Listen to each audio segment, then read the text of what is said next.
um outro ponto que eu queria discutir é sobre a indústria de FDICs. Os fundos de direito creditório, né, fundo de investimento de direito creditório, é é um instrumento que existe há muito tempo já no mercado, que é muito conhecido, muito utilizado. Ambas as casas utilizam barra fazem, né? É, e que vem de uma crescente recente brutal, assim. Eu até estava comentando lá na baia com o time, fazia tempo que eu não via algo assim tão impressionante, né? Um nível de crescimento tão boçal e de gestoras que muitas vezes, né, casas que até então eu nem conhecia, nem tinha conhecimento, porque era muito específico, era uma casa pequena ali que fazia FDIC específica, e cresceu muito, né? E cresceu por vários motivos. Cresceu pela entrada de dinheiro em crédito, cresceu também porque tem muitas casas que não tinham time de crédito, abriram times de crédito por conta do momento da indústria e não têm originação própria e precisam alocar o dinheiro que estão captando e acabam comprando os FDICs essas carteiras de crédito, né, pulverizadas dessas casas, né? Enfim, tem vários movimentos aqui que explicam sobre esses fundos de recebíveis, né? E aí o que eu queria perguntar também de maneira categórica cresceu muito, de maneira rápida. A indústria está de fato madura para esse crescimento ou é algo para olhar com algum nível de preocupação? O que vocês acham em relação a isso, Urbano? Se quiser começar. Eu posso. Acho, primeiro, falar o lado legal, né? Eu acho que FDIC é o melhor instrumento de desintermediação bancária que existe, né? É um instrumento flexível, você consegue securitizar N coisas lá dentro, tem uma governança muito melhor do que as securitizadoras, né? As securitizadoras ainda tem que passar por um processo de melhora de governança que nem os FDICs passaram. Mas a despeito dessa melhora, e a 175 tem uma coisa bacana, que é a nova regulação da CVM para fundos, né?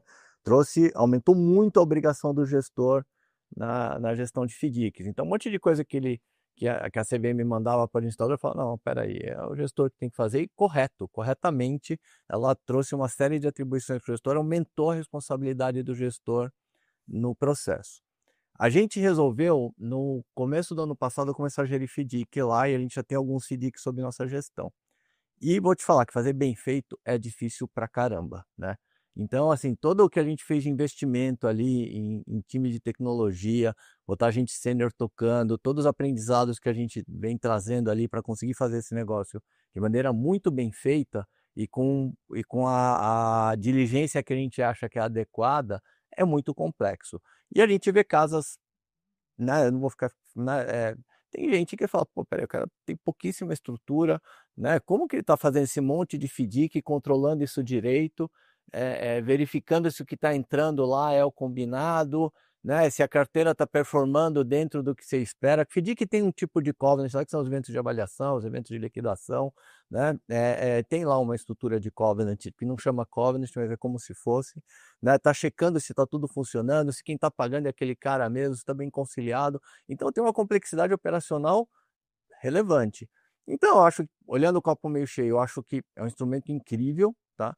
E olhando o copo meio vazio, crescendo muito rápido, a gente sabe que vai ter muita gente fazendo bem feito e muita gente fazendo mal feito. Então, acho que, de novo, ter gente sabendo, você tem que ter gente que saiba separar isso bem e não ficar no canto da sereia. Ah, qualquer FDIC, porque fica ali, as pessoas estigmatizam, FDIC. Quando dá errado, quando teve o evento da Silverado, acho que foi em 2014, que eu sofri, eu era sócio da GPS lá, a GPS alocava muito em FDIC. O que eu sofri para explicar para os nossos investidores que, né, era um caso isolado, tinha cara que já tinha tudo de FDIC da carteira dele, né? E quando também está indo bem, todo mundo, não, FDIC é a onda, aí compra, chama FDIC e compra, não interessa o que tem lá dentro, quem está cuidando, quem está tocando. Então, eu acho que esses dois lados. E a outra coisa que é um ponto de atenção em FDIC é a liquidez. FDIC, as cotas sêniores e as cotas sêniores ou mezaninos de FDIC, quando os FDICs são fechados, né? FDICs abertos, ok, tem um prazo de resgate, aí o gestor lá do FDIC tem que ter certeza que os ativos que ele tem lá dentro são passíveis, né, de serem pagos naquele prazo de resgate, né? Tem um ALM bem feito. Agora, um FDIC fechado, ele não tem liquidez. A liquidez é ruim de FDIC. Então, instrumentos ali que tem percentual muito alto em FDIC, devem ter prazos de resgate longos. Então, bom, fundo D30 compra 50% de FDIC, eu acho complexo, né? Estou falando 50, não estou falando nem um número muito maior, não. Acho complexo, porque se ele começar a tomar muito resgate, é difícil ele vender, não é um negócio simples de vender. E como não é marcado a mercado, né, se tem a falsa sensação da baixa vol, né? É uma coisa até que eu tenho falado na Ambima, sempre acho que a Ambima agora tá imbuída de endereçar isso, de começar a marcar mercado as cotas, os FDICs fechados, porque eu falo, pô, chama fundo, gente, mas é uma security esse negócio, né? Ele é negociado, pode ser negociado, então tem que ter, não faz sentido uma cota sênior de um FDIC X está pagando CDI mais 3, o mercado todo abriu, isso aconteceu em 2020, no evento de Americanas, né? O mercado, sei lá, debênture da Sabesp pagava CDI mais 3,5, uma cota de um FDIC X pagando CDI mais 3. Como que é possível, né? O FDIC pagar menos, né? Não faz sentido. Então, eu acho que tem ainda um caminho só de melhora de como isso é precificado no mercado, né? Mas eu acho assim, sou super otimista, acho que é um veículo fantástico e acho que é assim o caminho onde a gente vai viver mais uma onda de desintermediação bancária, que já vem acontecendo já há 10 anos no Brasil, né, de desintermediação bancária, do crédito, né? O IOF, né, teve uma atualização agora e, cara, foi, sei lá, um dos eventos mais doidos que eu vi acontecendo dentro do mercado, né? Porque foi um vai e vem danado. Começou com os multimercados reclamando muito, especialmente por conta das operações offshore, que são super importantes para a indústria, né? Então, que eles iam ter que começar a pagar 3,5 para mandar o dinheiro para fora. E aí, isso já foi derrubado logo na sequência. Mas tem um pedaço ali da parte da atualização do IOF que a gente não sabe também se vai se manter de pé ou não, né? Ainda não está definido, por isso não vou nem entrar na questão de alíquota, etc., porque, enfim, pode alterar, né? Mas que permanece de pé para FDIC. E é justamente o ponto que o Urbano estava falando, nesse negócio de tratar de maneira generalista. Muita gente já veio me procurar, imagina vocês, né? Para perguntar, putz, isso aí vai atrapalhar a estrutura do FDIC, né? Vai machucar o FDIC, etc. Então, até para você complementar o ponto do Urbano, né? O ativo é bom, entendi, tem que tomar cuidado com quem está captando. Eu sei, inclusive, vocês fizeram oferta recente, né? Do FDIC Figueira. Essa história do IOF é mais uma dessas tratativas generalizadas? Esse era o ponto que eu queria perguntar. Não, boa. Vou deixar o IOF pro Urbano aqui. Mas acho que do FDIC, acho que um ponto importantíssimo que o Urbano falou independente do instrumento, assim, o FDIC é um dos instrumentos, ele tem os seus benefícios, né? Não ter o come cotas, você tem uma flexibilidade para fazer N tipos de operações. Então, assim, essa questão, você não pode generalizar todos os FDICs. Não é todo FDIC que é ruim, não é todo FDIC que é bom. Mas tem que saber separar. Olha, esse FDIC é dessa forma, você tem que saber o risco que você está correndo. Porque esse FDIC podia muito bem ter sido empacotado na forma de uma debênture, ou na forma de um CR, ou um CRI, ou um CRA, ou qualquer outra coisa. Então, assim, esse mesmo ativo poderia ter sido desenhado de outra forma. Então, você tem que entender o que é o teu lastro ali dentro, qual que é o risco que você está correndo, como é que funciona a liquidez, como é que é a tua subordinação, e você consegue desenhar desse jeito. E o FDIC é um produto muito, muito amplo, né? Se você for pegar, a gente fez a oferta do Figueira, o Good Capital Figueira, aqui com a XP. Foi um negócio super bem sucedido, um produto que a gente acha legal pra caramba, que é um FDIC de 5 anos, fechado, que eu tenho 2 anos de investimento e depois 3 anos de desinvestimento, que a gente vai ao longo do tempo acumulando capital e depois distribui para os cotistas, né? Porque você tem esse benefício de não ter o come cotas ao longo do caminho. E, basicamente, esse fundo é exatamente o que a gente tem no nosso fundo high yield. Ele vai ter os mesmos instrumentos ali dentro. Obviamente ele vai ter uma alocação maior ou menor por conta de público-alvo ou coisa parecida. Mas assim, você está só mudando um fundo que era multimercado, você está adaptando também para ter essa opção na forma de FDIC. Com o benefício do com o Come Cotas, benefício você do falou. Come Cotas. Então assim, é uma outra forma. E vai misturar esse FDIC aqui com o FDIC de recebível? Não, então é um mercado muito, muito amplo. Então a gente tem que tentar ir separando dessa forma, porque se você falar, a discussão do IOF, para os fundos que a gente toca, ou os fundos que a gente investe, acaba sendo até um pouco menor, porque a gente não tem muito FDIC multicedente, muito sacado, a gente nem tem quase, não tem nada quase no portfólio do high yield, e principalmente. Então, assim, a gente acaba ficando até um pouco mais por fora dessa discussão, mas, pô, isso impacta, o cara tá olhando o nosso FDIC, será que eu vou ser taxado? Será que vai ter algum problema? Ali dentro você tem flexibilidade, né? Não vai ser uma CCB porque o IOF aumentou. Ah, vamos mudar para um crédito, uma NC ou uma debênture privada ou o que for, né? Você tem várias regras que você tem que cumprir ali dentro.